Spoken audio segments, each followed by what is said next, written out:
So today was a bit of an adventure.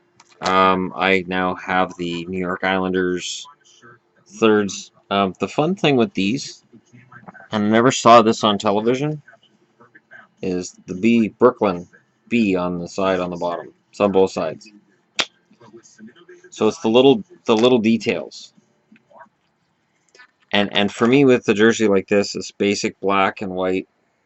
I got it for $70 on lids, of course, and I like it. It's good. It's my third Islanders jersey, and I don't cheer for the Islanders. It is a strange, weird world I'm in. Um, and then we went south of the border because we're like, hey, I can ship my jersey south of the border and save money. So there are a couple of jerseys that I shipped out to subscribers who subscribe to my Patreon, and that was a hassle because as soon as the border heard, oh, YouTube subscribers, they classified them as commercial, which meant I had to pay to get them into the States before we shipped them. And it took us, I think, 45 minutes to get through the border. We have Nexus, so we don't have to wait at the border. That's why we have Nexus. And in hindsight, it was a mistake telling them where they were going. I should have said, if I had said, the funny thing is, if I had said they're just for a friend, no charge at the border. Because it's for my website, there's a charge. But if we walk them across the border, or if I'd walk them across the border, no charge. Because I'm bringing them in a vehicle that's qualified as a commercial vehicle, and I had to pay a charge. So there you go. There's one to grow on if you're in Canada, or you're in the States, you're on the border, and you're thinking about that kind of a thing. Be very, very careful. So, but at least I got home and found this waiting for me, and I like it. It fits really nice. I like the neck. I like the neckline a lot. It's a higher neckline than a lot of jerseys. No strings. The strings ended up getting overdone, I think, in jerseys recently.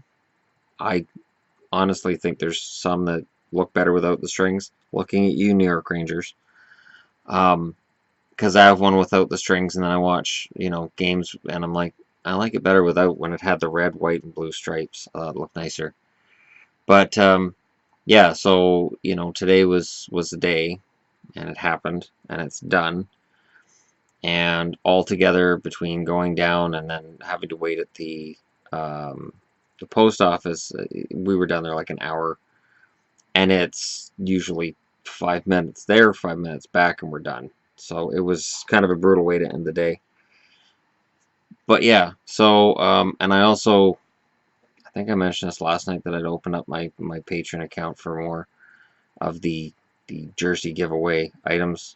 Again, I'm just going to do that in Canada from now on because it's just easier. I know the shipping's going to be more, but it's just easier. And then there's other video ideas coming down the pike too. Tavares, the rumors of him leaving the Islanders. I'll discuss possible destinations for Tavares, which means looking at teams that have cap space, teams that need a top 2 center. Looking at you, Toronto. You don't need a top 2 center. You don't. And I know, Leafs fans are going to be, oh, Tavares to the Leafs.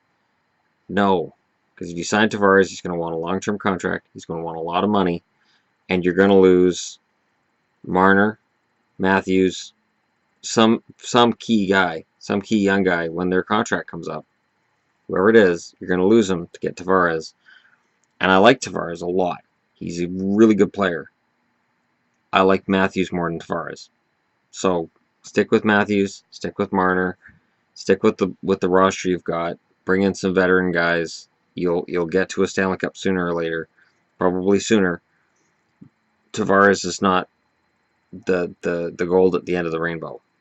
He could be for a certain team, not the Leafs. Another issue too that's sort of rattling around is now that Montreal's been eliminated again early in the playoffs. Does Carey Price re-sign in Montreal, or does he start thinking about his options elsewhere as a free agent? How does that play out for Montreal? So I want to do a video where I discuss potential issues with Price if he stays in Montreal, how that could affect the team. because he's going to make a lot of money. This is his chance. Veterans usually get one shot at that really big long-term contract, and this is his shot. And then there was something else, and I may do a video on that pretty quick here, which is an idea I had as I watched Chicago get eliminated by Nashville. Is it time the Chicago Blackhawks think about trading Jonathan Toews? Due to the cap hit, due to diminishing returns in the playoffs over the last couple of years, with the cap hit between Toews and Kane, it makes it a tougher job for Stan Bowman to put together a really solid team from top to bottom. And if you trade out Toews, does it allow you to afford other pieces in free agency that will actually upgrade your team? So it's not an easy answer kind of thing. But it's something that I intend to do a video on soon, because it's an interesting topic that we can broach then. I haven't heard it anywhere else, but it's an interesting topic. So I'll definitely be looking at that, and I'm going to be going through other teams that missed the playoffs and where and why and how, and as I did with Carolina and the Islanders already, I will be doing that for all the other teams. I'm going to start putting together graphics for second round matchups in the playoffs, and we'll see how that goes. I intend to do all 4 series today. We're going to power through and do videos on all 4 series and preview all 4, and then I have to put my money where my mouth is and make predictions and somehow argue that the Capitals are finally going to beat the Penguins in an important playoff series. You know, that thing that's happened once in the last forever years. So it's going to be fun. There's a ton of stuff still coming to me. I didn't do an unboxing on this because the unboxing I'm going to do from Full Moon jerseys is going to be epic. You know, it's 5 jerseys in one package. That's going to be epic. So I'm saving the unboxing for that. And I'm hoping that the same day that I get the jerseys from Full Moon, I also get my Canucks jersey that same day. That would be amazing. And then, you know, I've got a couple offers on other jerseys currently as well, because apparently I don't have enough. But this is also part of what when I look through my collection, something I realized is I want to update certain jerseys. Like, you know, it's easy to look and go, oh, well, you've got X amount of jerseys. But when I look at some of them, I'm like, man, I got this when I was just out of high school. There's sentimental value, but not a lot. And you know, updating them just feels like a natural progression. So updating them means that those jerseys then become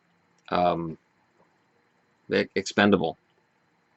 So when I make jerseys expendable, they have to go somewhere. So the other consideration I have is maybe throwing some up on eBay, but we'll see, because that can be touch and go.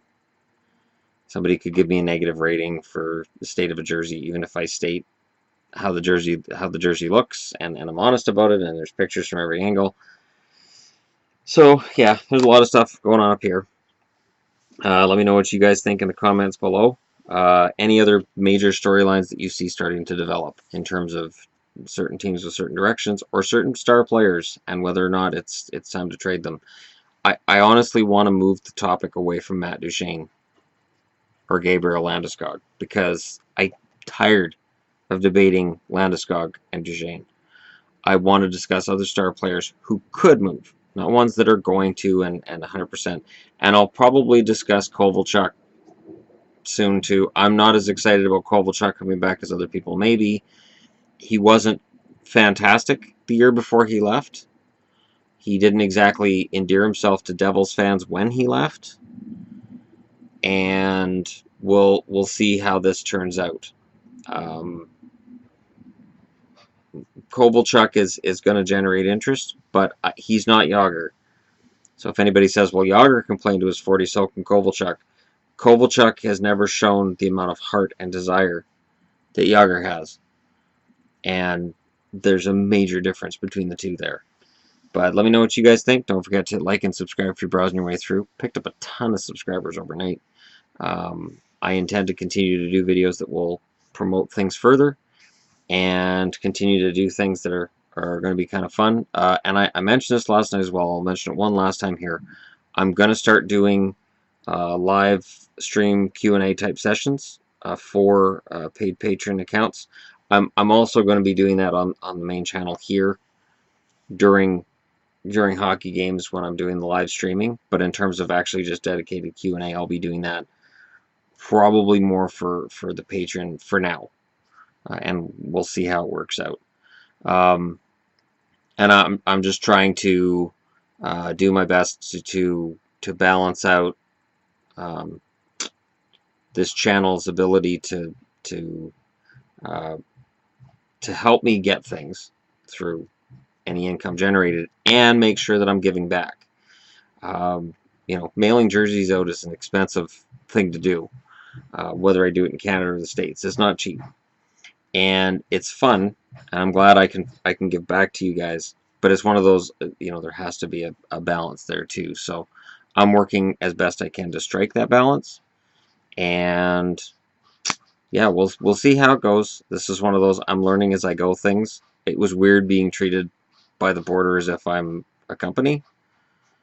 I don't think of it that way, but apparently legally I am now a company. So the company of Shannon has been born. So it's a strange, weird world I live in. Anyways, thank you very much for watching. I will be doing the 4 previews. I just wanted to enjoy wearing my Islanders jersey for the camera. I wore my Hurricanes jersey to work today, but since I'm going to be doing the videos previewing the 4 series, and I will be wearing jerseys of the teams that I'm cheering for in these 4 series, and jerseys are going to be different than they were in the first round, certainly. So keep your eyes peeled for that. But yeah, it's going to be fun. Thank you very much for watching, and I'll talk to you all again real soon.